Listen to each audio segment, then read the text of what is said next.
یو کور ته غل راوړېدلی و. ها څوک غل راوړېدلی د کور ټول سامان یې وتښتم. هېڅ شی پرېږدم. غل کې دا کار و چې ماخوستن به راغی او تیاره کې به ودرېده نو د ښځې او د مېړه دا خبرې به یې اورېدې پوهېږي چې څه شی پاتې دي. نو هر شی خو یو نه. ښځې ویې راشه چل ورسره وکړه.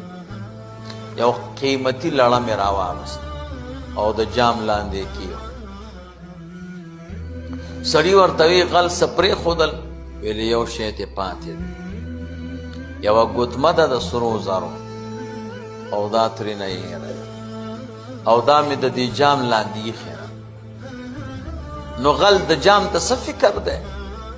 نو دا به ترې بچ. نو غل د شپې ورغی او جام ته یې ځان ورسو. هغې باندې خو لړم و.